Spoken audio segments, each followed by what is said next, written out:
ಸಚಿವ H Anjaneya versus IAS ಅಧಿಕಾರಿ ಬಿಸ್ವಾಸ್ ಮಧ್ಯೆ ಮುಸುಕಿನ ಗುದ್ದಾಟ ನಡೀತಾ ಇದೆ.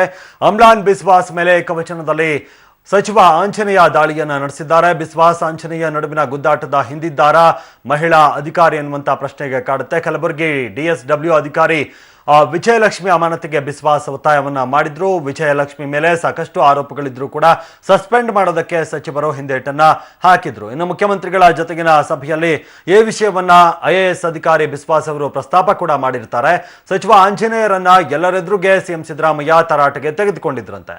ಇನ್ನು ಸಿಎಂ ಬಳಿ ಹೇಳಿದ್ದಕ್ಕೆ ಅಮ್ಲಾನ್ ಬಿಸ್ವಾಸ್ ಮೇಲೆ ಸಚಿವ ಆಂಜನೇಯ ಆಕ್ರೋಶವನ್ನ ವ್ಯಕ್ತಪಡಿಸಿದ್ದಾರೆ.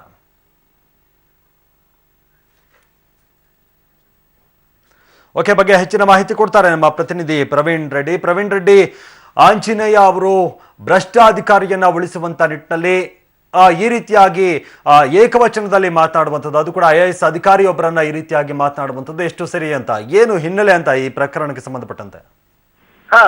ಮಾದೇಶ್, ಈ ಒಂದು ಪ್ರಕರಣದ ಪ್ರಮುಖ ಒಂದು ಅಂಶ ಏನಂದ್ರೆ, ಈ ಹಿಂದೆ ಅಂದ್ರೆ ಕಳೆದ 6 ತಿಂಗಳ ಹಿಂದೆ ಕಲಬುರಗಿಯ ಸಮಾಜ ಕಲ್ಯಾಣ ಇಲಾಖೆಯ ಅಧಿಕಾರಿಯಾದಂತಹ ವಿಜಯಲಕ್ಷ್ಮಿ ಅವರ ಮೇಲೆ ಟೆಂಡರ್ ನಲ್ಲಿ ಅವ್ಯವಹಾರ ನಡಿ ಭ್ರಷ್ಟಾಚಾರ ಮಾಡುವ ಮೂಲಕ ಹಲವಾರು ಹಗರಣಗಳನ್ನು ಇಲಾಖೆಯಲ್ಲಿ ಮಾಡಿದ್ರು. ಈ ಹಿನ್ನೆಲೆಯಲ್ಲಿ ಸಿಇಒ ಅನಿರುದ್ಧ್ ಶ್ರವಣ್ ಅವರು ಸರ್ಕಾರಕ್ಕೆ ಒಂದು ವರದಿಯನ್ನು ಕೊಟ್ಟಿದ್ರು. ಅದೇ ರೀತಿಯಾಗಿ ಕಲಬುರಗಿಯ ಸ್ಟೇಷನ್ ಬಜಾರ್ ಪೊಲೀಸ್ ಠಾಣೆಯಲ್ಲಿ ಪ್ರಕರಣ ಕೂಡ ದಾಖಲಿಸಿದ್ರು.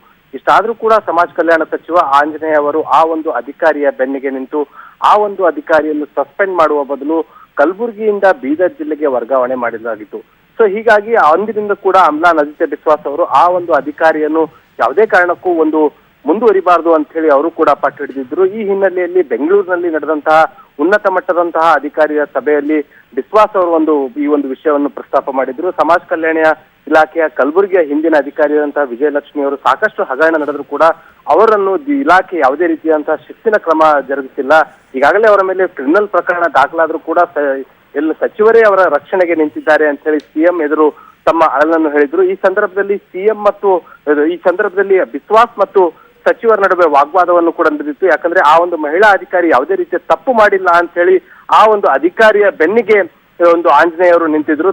ತದನಂತರ ಸಮಗ್ರವಾದಂತಹ ಮಾಹಿತಿ ಪಡೆದಂತಹ ಸಿಎಂ ಸಿದ್ದರಾಮಯ್ಯ ಅವರು ಕೂಡಲೇ ಆ ಒಂದು ಮಹಿಳಾ ಅಧಿಕಾರಿ ವಿಜಯಲಕ್ಷ್ಮಿಯನ್ನು ಸಸ್ಪೆಂಡ್ ಮಾಡುವಂತೆ ಸಚಿವ ಆಂಜನೇಯಗೆ ಒಂದು ಸೂಚನೆಯನ್ನು ಕೊಟ್ಟಾಗ ಕೂಡ ಆಂಜನೇಯ ಅವರು ಅದಕ್ಕೆ ವಿರೋಧ ಮಾಡಿದ್ರು. ಆದ್ರೆ ಯಾವಾಗ ಸಿಎಂ ಒತ್ತಡವನ್ನು ಹಾಕಿದ್ರು ಆವಾಗ ಆ ಅಧಿಕಾರಿಯನ್ನು ಸಸ್ಪೆಂಡ್ ಮಾಡಿದ್ರು.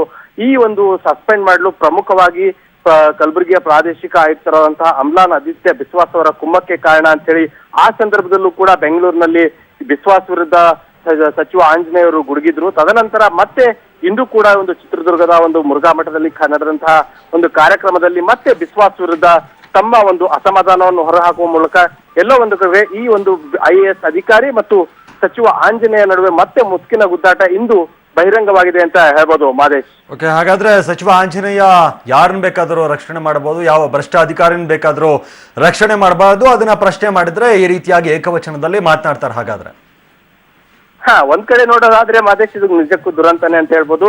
ಯಾಕಂದ್ರೆ ಒಬ್ಬ ಅಧಿಕಾರಿ ಮೇಲೆ ಹಲವಾರು ರೀತಿಯಾದಂತಹ ಹಗರಣದ ದೂರುಗಳು ಬಂದಾಗ ಕೂಡ ಆ ಒಂದು ಅಧಿಕಾರಿಯನ್ನು ಸಂಪೂರ್ಣವಾಗಿ ಸಚಿವ ಆಂಜನೇಯ ಅವರು ರಕ್ಷಣೆ ಮಾಡಿದ್ರು. ಯಾಕಂದ್ರೆ ಆ ಒಂದು ಅಧಿಕಾರಿಯ ವಿರುದ್ಧ ಈ ಹಿಂದೆ ಜಿಲ್ಲಾಧಿಕಾರಿಗಳಾದಂತಹ ಪ್ರಸನ್ನ ಕುಮಾರ್, NV ಪ್ರಸಾದ್ ಸೇರಿದಂತೆ ಮತ್ತೆ ಸಿಇಒ ಆದಂತಹ TH ಕುಮಾರ್ ಮತ್ತು ಅನಿರುದ್ಧ್ ಶ್ರವಣ್ ಎಲ್ಲರೂ ಕೂಡ ಒಂದು ಸಮಾಜ ಕಲ್ಯಾಣ ಇಲಾಖೆಯ ಸೆಕ್ರೆಟರಿಯವರಿಗೆ ಒಂದು ಪತ್ರವನ್ನು ಬರೆದಿದ್ರು. ಈ ಒಂದು ಅಧಿಕಾರಿ ವಿಜಯಲಕ್ಷ್ಮಿ ಅವರು ಸಂಪೂರ್ಣವಾಗಿ ಸಮಾಜ ಕಲ್ಯಾಣ ಇಲಾಖೆಯಲ್ಲಿ ಅವ್ಯವಹಾರ ಮಾಡುತ್ತಾ ಇದ್ದಾರೆ. ಹೀಗಾಗಿ ಅವರ ಮೇಲೆ ಶಿಸ್ತಿನ ಕ್ರಮ ಕೈಗೊಳ್ಳಿ ಮತ್ತು ತಮ್ಮ ಮಾತೃ ಇಲಾಖೆಗೆ ಕರೆಸಿಕೊಳ್ಳಿ, ಯಾವುದೇ ಕಾರಣಕ್ಕೂ ಈ ಒಂದು ಜಿಲ್ಲೆಯಲ್ಲಿ ಅವರು ಈ ಒಂದು ಹುದ್ದೆಯಲ್ಲಿ ಮುಂದುವರಿಬಾರದು ಅಂತ ಹೇಳಿ ಈ ಒಂದು 3 ಜನ ಜಿಲ್ಲಾಧಿಕಾರಿಗಳು ಪತ್ರ ಬರೆದ್ರು ಕೂಡ ಸಚಿವ ಆಂಜನೇಯ ಅವರು ಆ ಒಂದು ವಿಜಯಲಕ್ಷ್ಮಿ ಅಂದ್ರೆ DSW ಅವರ ರಕ್ಷಣೆಗೆ ಮುಂದಾಗಿದ್ರು. ಎಲ್ಲೋ ಒಂದು ಕಡೆ ಇದೇ ಒಂದು ಅಮ್ಲಾನ್ ಆದಿತ್ಯ ಬಿಸ್ವಾಸ್ ಮತ್ತು ಸಮಾಜ ಕಲ್ಯಾಣ ಸಚಿವರ ಒಂದು ಇಬ್ಬರು ನಡುವೆ ವೈಮನಸ್ಸಿಗೆ ಪ್ರಮುಖ ಕಾರಣ ಅಂತಾನೆ ಹೇಳ್ಬೋದು.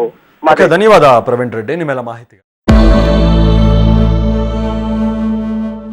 ಕಾವೇರಿ ವಿವಾದದಲ್ಲಿ ನಿಟ್ಟುಸಿರು ಬಿಟ್ಟು ಕುಳಿತಿರುವಂತಹ ಕರ್ನಾಟಕ ಈಗ ಉತ್ತರ ಕರ್ನಾಟಕದ ಮಗದೊಂದು ಭಾಗದಲ್ಲೂ ಸಣ್ಣ ಅಂತಹ ಆಸೆ ಬಂದಿದೆ. ಮಹದಾಯಿ ನದಿ ವಿವಾದ ಇತ್ಯರ್ಥ ಆಗಲುವ ಪ್ರಾರಂಭಕ್ಕೆ ಆಗತ್ತೆ ಅಂತ ನಾನು ಹೇಳಲ್ಲ, ವೇದಿಕೆಯೊಂದು ಸಜ್ಜಾಗಿದೆ. ಮಾತುಕತೆ ಬಹುಮುಖ್ಯ. ಜಮ್ಮು ಕಾಶ್ಮೀರದಲ್ಲಿ ಮತ್ತೊಮ್ಮೆ ಉಗ್ರರನ್ನ ಸದೆಬಡಿಯುವಲ್ಲಿ ಭಾರತೀಯ ಯೋಧರು ಯಶಸ್ವಿಯಾಗಿದ್ದಾರೆ.